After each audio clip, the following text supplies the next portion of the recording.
Welcome to the Market Mosaic, where every week we are taking a look at macro data, the stock market's technical and internal statistics, things like sentiment and market breadth, to try to formulate an opinion of where the markets could be headed here over the near term and get you ready for the trading week ahead. Big week coming up, so the outlook for interest rate cuts by the Fed is going to be under intense scrutiny, and that is because we have new inflation reports on deck. After the most recent report on the Fed's preferred inflation gauge, the PCE index, we got that last week. Initially, we saw market expectations for rate cuts become more hawkish, so there were fewer expected cuts. That's because the PCE report accelerated to 2.6%. That was higher than May's pace of 2.4%, so rising inflation put Fed rate cuts in jeopardy. But then right after that report, we had that weak payrolls report for the month of July. Not only was that month miss expectations, but the prior 2 months saw a really large downward revision. And so voila, all of a sudden, rate cuts were back on the table. And nothing shows that better than my preferred leading indicator of the short-term Fed funds rate, and that is what the 2-year Treasury yield. You can see on here the 2-year Treasury yield is this black line. The Fed funds rate, the short-term Fed funds rate, is the blue line on here. You can see historically the 2-year Treasury yield tends to lead changes in the Fed funds rate. So 2-year Treasury yield started accelerating way higher back when we saw the wave of inflation into 2022, leading Fed funds along the way. The 2-year yield peaked out and dropped below Fed funds. That signaled the pause that we saw, and then we started to see subsequent rate cuts as the 2-year pulled back. A 2-year did move back toward the current level of Fed funds, so that signaled the Fed being on hold. Now we started to see a little bit more of a pullback here, and so that's implying, if you look at the distance between the 2-year to Fed funds, that's implying around 2 quarter-point rate cuts looking ahead. But again, we've got updated reports on CPI, on consumer inflation, and PPI, the producer price index, on deck, and this is going to have massive implications. We'll see how these reports come in. We'll see how the outlook for rate cuts evolves, because this has big implications for a variety of markets. I believe stocks are rallying here recently because of hopes for lower rates. You've seen rate-sensitive sectors like home builders turning around. So that, again, is evidence that this expectation for rate cuts is really playing into things here. But other corners of the markets are reflecting concerns that inflation could be a big problem in the months ahead. So that includes a rally that you've seen in gold mining stocks. We've had cooling action in gold. We'll look at a chart of gold here in just a second. It's trading right below the record level at $3,500 an ounce. And the other thing is that there's evidence that the economy is holding up just fine. So there's a lot of fears over that recent payroll data, but look elsewhere and things don't look that bad.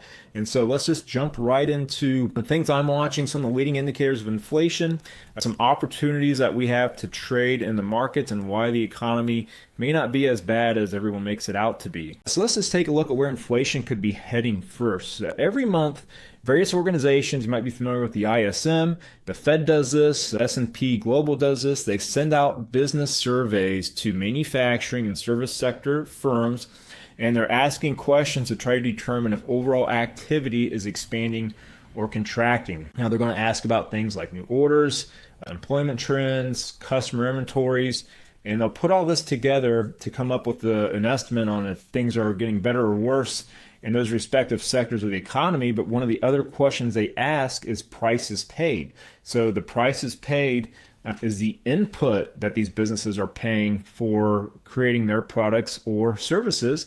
And often what you see is the prices paid component in these surveys will start to move higher or lower before you see a big inflection with inflation. And so that's what this chart on here is showing. It's showing S&P Global's their prices paid component, which is the blue line, overlaid with the U.S. Consumer Price Index, which is this orangish gold line on here. Now, one thing to note is that this PMI, this prices paid PMI, is moved forward by 4 months. So you can see how it tends to lead changes in inflation. And right here's this big number that we're looking at. So we've had this big jump in the prices paid component, and so watch for rising inflation in the months ahead. Now, again, we're going to get consumer and producer inflation reports This week, right now, the estimates are currently showing that consumer inflation is set to accelerate just slightly from June's pace. The year-over-year rate of change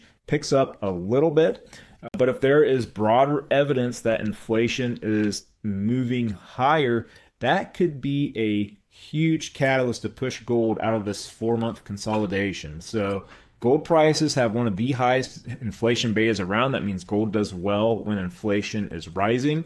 And you can see this basing structure going back to April, peaking out around $3,500 an ounce, coming back to test that level on multiple occasions along the way, mostly making higher lows. And now we're right back near that level once again. So if we can get a catalyst to move gold over this 3,500 per ounce level, that could be the start of the next major uptrend phase in gold prices. All right, I'm going to pivot to stock market breadth for just a moment because we're in a very peculiar spot here heading into what is, looking back, a weak stretch of seasonality for the S&P 500. So August and September, these tend to be weaker months based on historic trends. That's especially the case during post-election years. If you look at post-election years that we're currently in since 1950, this is about the time you see the S&P 500 start to pull back, and the pullback lasts into early October. Now, with the S&P, it's hovering just below record highs. So that's what the blue line on here is, the S&P 500, but the percent of stocks across major exchanges trading above their 20-day moving average is only at 39%. So the S&P is the blue line. Percent of stocks across the market trading above their 20 days, that's just a way of measuring, hey, how many stocks are in short-term uptrends? Only 39%. So again, S&P's at near a record high, only 39% of stocks are in uptrends. That would be a pretty weak breadth reading, except that it's turning up from what was a pretty oversold level. So, the surprising thing is that we didn't get much reaction in the S&P 500 into early August. We had about a 2.5% drawdown or so. But you push this breadth metric toward pretty oversold levels, and it's starting to rebound. And now there's another thing that could come into play to help move the average stock higher, to really see a pivot in that trend of recent weakness in the average stock to seeing a big recovery. And that is positioning by speculative investors, large speculators. That could be a catalyst supporting a recovery in the average stock. And that's because a commitment of traders report, tracks positioning in futures contracts tied to the Russell 2000 index of small cap stocks. So the Russell 2000 index, this tracks small cap stocks. And you can see we are seeing a historically large net short position in large speculators. This would include hedge funds as well.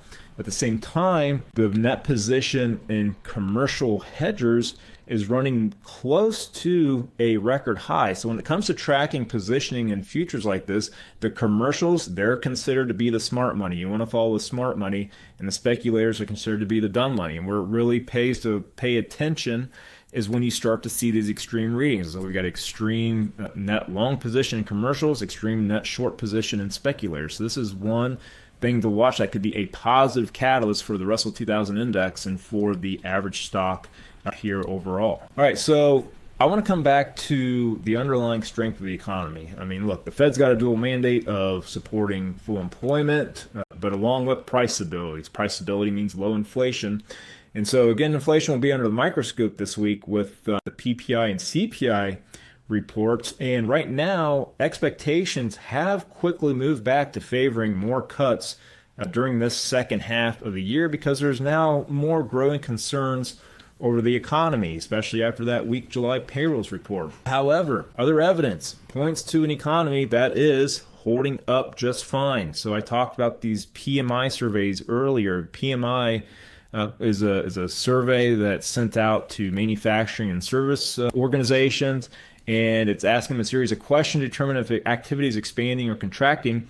They're set up so that above 50 means activity's expanding, below 50 means activity is contracting. ISM is a popular one to follow, but S&P Global does a U.S. PMI as well, and it came in at 55.1 in the month of July. That is the highest reading of the year, and it's consistent with GDP growth at 2.5%.